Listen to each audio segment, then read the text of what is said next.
बड़ी उपयोगी है, क्योंकि यह आधार है।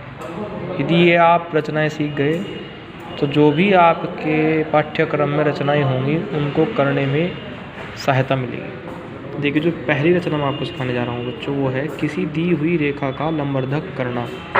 लंब अर्धक अर्थात दो हिस्सों में बांटना, आधा आधा। ठीक है, तो इसके लिए हम क्या करते हैं, देखो आपको कोई ना कोई तो रेखा मिलेगी, 5 सेंटीमीटर, 10 सेंटीमीटर, 20 सेंटीमीटर। मुझे ये रेखा मिलेगी मान लीजिए ए बी। अब मुझे इसका क्या करना है, लंब अर्धक, इसको दो हिस्सों में आधा आधा मुझे बांटना है। तो उसके लिए क्या करते हैं बच्चों, ये देखिए प्रकार और पेंसिल। देखिए पेंसिल को हम इस तरह से प्रकार में लगाते हैं अपना, कि जो ये पेंसिल की नोक है, ये प्रकार की इस नोक से जरा सी एक बाल की मोटाई के बराबर बाहर निकली हुई हो, ताकि जब ये पेंसिल चले घिसे तो वो प्रकार के लेवल में बराबर में ही आ जाए। और पेंसिल आपकी बहुत बारीक होनी चाहिए। ठीक है, दो बातें। अब लंबवर्धक के लिए हम क्या करते हैं, अंदाजे से, देखिए ए बी है, मान लीजिए आधा इसका यहाँ आता होगा, तो अंदाजे से हम अपने प्रकार में आधे से अधिक का चाप भर लेंगे। क्या कर लेंगे, आधे से अधिक का चाप। ये देखिए बच्चों,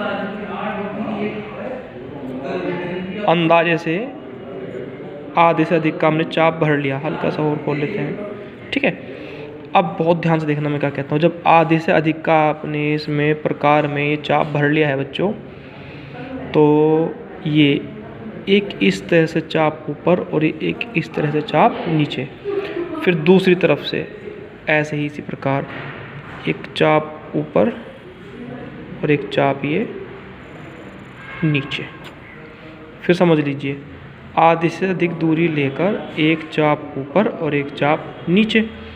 इसी प्रकार आधे से अधिक दूरी लेकर एक चाप ऊपर और एक चाप नीचे। ठीक, ये चाप हमने लगा लिया। अब ये जो कटान बिंदु है, ध्यान से देखिए बच्चों, ये जो कटान बिंदु है, इसको और इसको हमने क्या कर दिया, चिन्हित कर दिया। और अब फीटी रखेंगे और इसको लाइन को हम खींच देंगे ऐसे, ऐसे। ये इसको इस तरह से रख के जब हम इसको खींचेंगे बच्चों, जब हम एक रेखा ये इस तरह से खींचेंगे तो बिल्कुल क्या करेगी, इसको आधा आधा बांट देगी। ठीक, देखिए फिर ध्यान समझिए क्या करना होता है। मान लीजिए एक रेखा मैंने और खींच रखी है नीचे, आपको अच्छे से समझाने के लिए पी क्यू। आधे से अधिक, देखिए दिखाई दे रही है आपको रेखा। मान के चलिए कि आपका ये आधा यहाँ तक आता है, तो इससे हल्का सा बड़ा कर लेंगे। ये देखिए आधे से अधिक ज़्यादा होगी ना अंदाजे से, तो वही काम करना है कि एक चाप आप चाहे इधर से ले लीजिए चाहे इधर से, आपकी मर्जी है, दोनों तरफ से करना होता है, ऊपर और नीचे। ठीक इसी प्रकार ये आपका ऊपर और ये नीचे। ठीक, और ये जो कटान बिंदु हुआ है ये और ये, इन्हें हमको मिलाना होता है। ठीक, देखिए अभी मिलाते हैं हम इसको।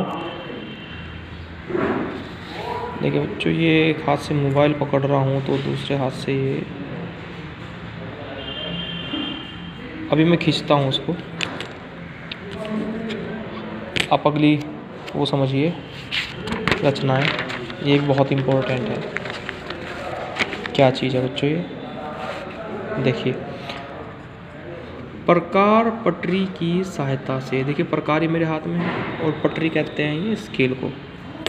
प्रकार पटरी की सहायता से 60 डिग्री, 90 डिग्री, 120 डिग्री और 30 डिग्री के कोणों की रचना करना बहुत इम्पोर्टेंट है ये। देखिए मैं बिना चांदे के, चांदा नहीं ले रहे हैं, केवल क्या ले रहे हैं, प्रकार और पटरी की मदद से हम 60, 90, 15, 30 ये कोण बनाने की रचना करना हम सीख रहे हैं। देखो उसके लिए क्या करना होता है आपको बच्चों, अपने प्रकार को इतना अच्छा से लेगी जो ढीला ना हो, जो हल्का सा दाब करने से अपने कोण की माप को बदल दे, टाइट होना चाहिए। ठीक है, आप अपनी इच्छा अनुसार कोई भी एक चाप इसमें भर लीजिए। ये भरा, ये देखिए भरा। इसके बाद आप आपके जिस जगह कोण बनाना चाहते हैं उस कॉर्नर पर ये एक चाप बनाए देगा ऐसे। बनाया बच्चों, और अगली बात मेरी गौर से सुनना। ये यहाँ वो दूरी बदलनी नहीं चाहिए जो आपने सबसे पहले ली थी। जब आप यहाँ से पहला चाप लगाएंगे तो ये बच्चों आपका 60 डिग्री का कोण होगा। कितना होगा? 60। अर्थात जो चाप लगता रहेगा ये पूरा 60 बताएगा। देखो जब दूसरा लगाऊंगा तो 60 60 120, और जब तीसरा लगाऊंगा तो 180। अर्थात ये सीधी सरल रेखा जाएगी ना जाएगी। चंदे में भी तो 0 से लेकर 180 तक होता है। तो ये आपको एक प्रमाण दिया कि जो पहला चाप होगा वो कितना होगा आपका 60 डिग्री का होगा। ठीक, अब इसी प्रकार देखो मैं आपको 120 का सिखाने जा रहा हूँ। क्या करेंगे हम? ये इस तरह से ये हम एक ये चाप जब लगाएंगे, दूरी नहीं बदलनी चाहिए बच्चों। देखो पहला चाप आपका 60 अंश का, दूसरा चाप आपका 120 अंश का। अब बचते हैं आपके 90, 30, 45, 135, ये सब बनते चले जाएंगे। पर बनेंगे कैसे? जब आप कोणों का अर्धक करना सीख जाएंगे। देखो अगर आप ध्यान दें, ये था आपका 60 और ये है आपका 120। 60 और 120 कितना हो गया? 180।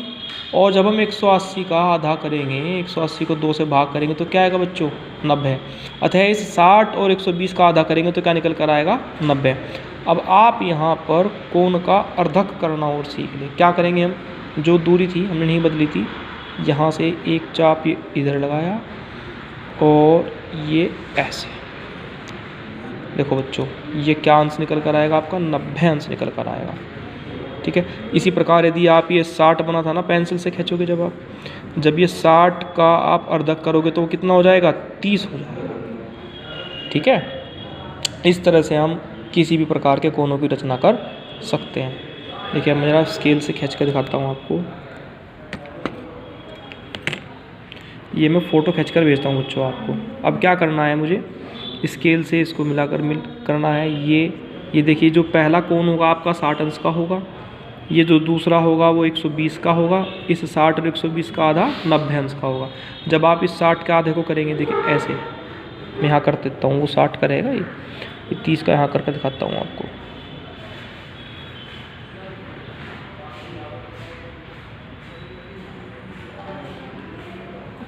पहला चाप जब आप लगाएंगे बच्चों वो होगा आपका 60 अंश का। अब हमें क्या करना है?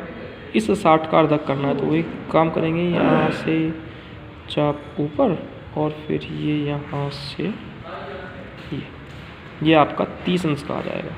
और मान लीजिए अगर आपको 45 का बनाना है तो पहले आपने 90 बनाया, फिर हम इस 90 का आधा कर देंगे तो 45 हो जाएगा। इन्हीं कोणों के आधार पर ही आप अपने सभी कोण की माप ज्ञात कर सकते हैं। जो 15 का गुणज अर्थात जो 15 के पहाड़े में आता हो। ठीक है।